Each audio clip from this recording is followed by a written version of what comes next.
بسم الله الرحمن الرحيم الحمد لله الصلاة والسلام على رسول الله وعلى آله وصحبه ومن والاه وبعد السلام علیکم و رحمت الله و برکاته. بعضی ها می گفته است که در وقت دعا کردن دست برداشتن و بعد از دعا کردن دستها را برای مالیدن بدعت است.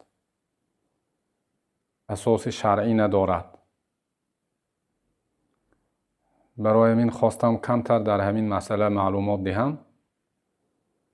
ما میگوییم در وقت دعا کردن دست برداشتن و بعد از دعا دستها را برای مالیدن این سنت ثابته پیغمبر خدا صلی الله علیه و سلم می باشد.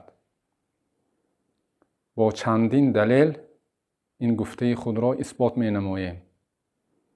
یکم روایت عن عمر رضی الله عنه قال كان رسول الله صلی الله علیه و سلم اذا مد يديه في الدعاء لم يردهما حتى يمسح بهما وجهه.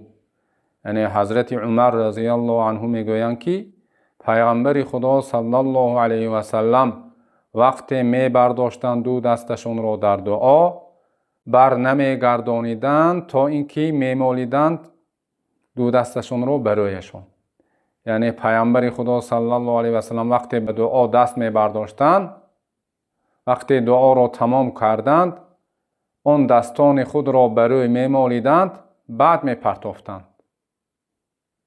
این روایت ترمذی در کتاب الدعوات و حاکم در کتاب المستدرک روایت کردند. حدیث دیگر عن ابن عباس قال قال رسول الله صلی الله علیه و سلم اذا دعوت الله فادع بباطن كفيك ولا تدع بظهورهما فاذا فرغت فامسح بهما وجهك. رواه ابن ماجه. یعنی ابن عباس رضی الله عنهما میگویند که پیامبر خدا صلی الله علیه و سلم فرمودند وقتی دعا کنی خداوند را پس دعا کن به باطن کفهایت. یعنی همین باطن کف همین جای کف است. یعنی همین باطن کف رو بردار به سوی آسمان و دعا نکن به پشت کفایت. این خیلی چپش و پشت کف نبردار بلکه به این طریق دستانت را بردار دعا کن. فاذا فرغت فامسح بهما وجهك. وقتی فارغ شدی از دعاهات که تمام کردی پس بیمال دستانت را برایت. بعد از دعا دستها را برایت بیمال گفتند. امر کرده ایستادند. این حدیث ابن ماجه روایت کردند.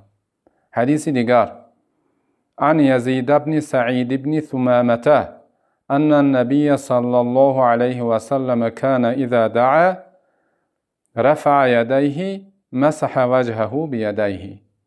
یعنی پیامبر خدا صلی الله علیه و سلم بودند که وقتی دعا میکردند پس می برداشتند دو دستانشان را می مالیدند رویشان را با دو دستشان. بعد از دعا دستها را برای خود می مالیدند.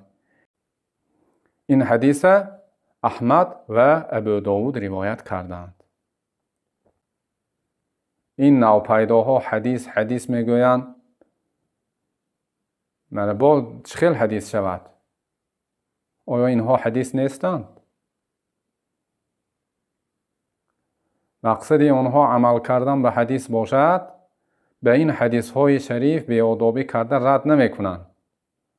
مقصد آنها حل مسئله از احادیث نیست. مقصد آنها فتنه و اختلاف کردن است، نه عمل کردن به حدیث. این را خوب بدانید. بنابراین فقهای اعظم در کتاب‌های فقهی همین مسئله را قید کرده گذاشتند. علماهای هر چهار مذهب به دعا دست برداشتند و بعد از دعا دستها را برای مالیدن را از جمله آداب دعا گفته ذکر کردند. قال الامام الحسكفي الحنفي في الدر المختار والمسح بعده على وجهه سنة في الأصح. یعنی در کتاب الدر المختار آوردند که مالیدن بعد از دعا بر رویش این سنت است در اصح. نه سنت است که بعد از دعا دستان را بر روی مالیده شود. یا از علمای مالکی مذهب امام شهاب الدین نفراوی گفتگی در کتاب الفواکه الدوانی آوردن که و یستحب ان یمسح وجهه بیدیه عقبه ای عقب الدعاء کما کان یفعله علیه الصلاة والسلام. یعنی گفتن مستحب است این که بمالد رویش را با دو دستش در عقب دعا همچنانی که پیغمبر علیه السلام همین طور میکردند. و از علمای شافعی مذهب حضرت امام نووی در کتاب المجموعشان آوردند که و من آداب الدعاء کونه فی الاوقات والاماکن والاحوال الشریفة و استقبال القبلة و رفع یدیه و مسح وجهه بعد فراغه.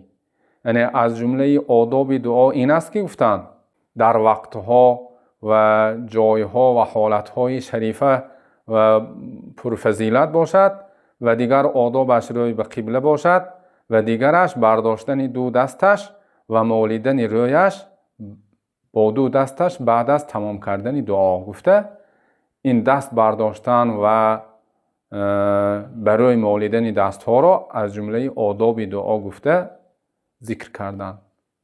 و از علمای حنبلی مذهب علامه مرداوی در کتاب الانصاف آوردن که یمسح وجهه بیدیه خارج الصلاة اذا دعا عند الامام الاحمد. یعنی در بیرون نماز که دعا میکرده باشد بعد از دعا رویش را با دو دستش میمالد. گفتن عند الامام احمد، نزد امام احمد گفتن ان همین چیز ثابت است. پس معلوم است که این دست برداشتن در وقت دعا و مالیدن دست ها بعد از دعا یکی از سنت های جاریه و آداب های معروفه و مشهوره است که از قدیم الایام در بین مردم ماوراءالنهر خصوصا رواج یافته است و با تکیه به حدیث های صحیح ثابت گشته است. بنابراین هرگز این عمل را ترک نکنیم و در وقت دعا دست برداریم و بعد از دعا دستان خود را به رویهای خود بمالیم.